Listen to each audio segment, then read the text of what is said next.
સુરત ઉન વિસ્તારમાં ભીંડી બજાર સ્થિત આશિયાનગર ખાતેથી ભેસ્તાન પોલીસે એક યુવકને 213 ગ્રામથી વધુ ગાંજાના જથ્થા સાથે ધરપકડ કરી હતી. આરોપીની ઓળખ આસિફ ઝુપડુ શેખ તરીકે થઈ છે. No drugs in Surat city અંતર્ગત પોલીસે કાર્યવાહી કરી છે. એસીપી એનપી ગોહિલે જણાવતા કહ્યું હતું કે ભેસ્તાન પોલીસ ટીમને પેટ્રોલિંગ દરમિયાન મળેલી બાતમીના આધારે ઉન ભીંડી બજાર ખાતે આશિયાનગર આમદ મંડપવાળી ગલીમાં પહોંચ્યા હતા. ત્યાંથી તેઓએ આસિફ ઝુપડુ શેખને ઝડપ્યો અને તેની પાસેથી 213.64 ગ્રામ ગાંજો જપ્ત કર્યો. પોલીસે જપ્ત કરેલા ગાંજાની કિંમત ₹10,682 જણાવી છે. આરોપી વિરુદ્ધ એનડીપીએસ એક્ટ હેઠળ ગુનો દાખલ કરી તપાસ શરૂ કરવામાં આવી છે. પોલીસ હવે આરોપીએ ગાંજો કોની પાસેથી મેળવ્યો તે દિશામાં તપાસ કરી રહી છે. સુરત શહેરના માનનીય પોલીસ કમિશનર શ્રી અનુપમસિંહ ગેહલોત સાહેબની સૂચના અને માર્ગદર્શન મુજબ no drugs in Surat city અભિયાન અંતર્ગત સુરત શહેરની specialise branch, crime branch, SOG તદુપરાંત પોલીસ સ્ટેશનની વિવિધ ટીમો ડ્રગ્સના જે દૂષણ જે છે એના ઉપર અસરકારક નિયંત્રણ લાવવા માટે પરિણામલક્ષી અને અસરકારક કામગીરી કરી રહી છે. એમાં નાના અને મોટા વિવિધ પ્રકારના કેસો શોધી કાઢવામાં આવી રહેલ છે. દરમિયાન આ અભિયાન અંતર્ગત ગઈકાલ રાત્રે એક ઇનપુટ ભેસ્તાન પોલીસ સ્ટેશનના ડિસ્ટાફના કર્મચારીને મળેલું હતું કે એમાં ઉન ભીંડી બજાર વિસ્તારમાં આશિયાનગરની બાજુની ગલીમાં એક ઈસમ જે ઇનપુટમાં એમાં વર્ણન પણ મળેલું હતું, એ ઈસમ એની પાસે ગેરકાયદેસર ગાંજાનો જથ્થો છે અને એ ચોરી છુપીથી વેચાણ કરવાનું છે. આ ઇનપુટ આધારે કાયદેસર કાર્યવાહી કરવા માટે ભેસ્તાન પોલીસ સ્ટેશનના પોલીસ ઇન્સ્પેક્ટર શ્રી ગામેથી અને એમનો સ્ટાફ તેમજ સરકારી પંચો જે બાતમીમાં જણાવેલ વર્ણનવાળા બાતમીમાં જણાવેલ સ્થળે જઈ અને ત્યાં ચેક કરતા ત્યાં બાતમીમાં જે વર્ણન હતું એ વર્ણનનું ઈસમ ત્યાં મળી આવેલો હતો.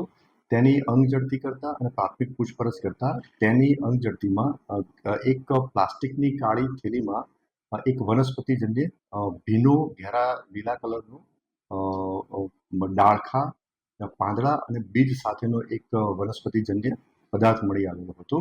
એની લાક્ષણિક વાસ ચેક કરતા એ પ્રાથમિક દ્રષ્ટિએ ગાંજો હોવાનું જણાઈ આવતા આ બાબતે એફએસએલના અધિકારીના સ્થળ ઉપર બોલાવી અને એફએસએલ અધિકારીના પાસે જે કીટ રહેલી છે એનાથી પરીક્ષણ કરતા એ જે વનસ્પતિજન્ય પદાર્થ જે છે એ પ્રાથમિક દ્રષ્ટિએ ગાંજો હોવાનું પરીક્ષણમાં જણાઈ આવ્યું. જે આધારે આ આરોપી વિરુદ્ધમાં એક એનડીપીએસ એક્ટ હેઠળ કેસ દાખલ કરવામાં આવેલો છે. આ જેના વિરુદ્ધમાં કેસ દાખલ કરવામાં આવેલો છે એ આરોપીનું નામ આસિફ ઝુપડુ શેખ અને એનું રહેવાસી જે છે પ્લોટ નંબર 85 આશિયાનગર આમદ મંડપ વાળાની ગલીમાં ભીંડી બજાર ઉનનો રહેવાસી છે અને એનું મૂળ વતન જે છે એ યાવલ અઠવાડા બજાર, થાના યાવલ, જિલ્લો જલગાંવ, મહારાષ્ટ્રનો વતની છે. એ અહીંયાના પરિવાર સાથે રહે છે. આ જે આરોપી પાસેથી એની અંગ ઝડતીમાંથી જે પ્લાસ્ટિકની બેગ મળેલી હતી અને એમાં જે ગાંજાનો જથ્થો મળેલો હતો એ ટોટલ 213.64 ગ્રામ ગાંજાનો જથ્થો મળી આવેલો હતો. એની કિંમત ₹10,682 ગણી અને એ મુદ્દામાલ તપાસ અર્થે કબજે કરવામાં આવેલો હતો.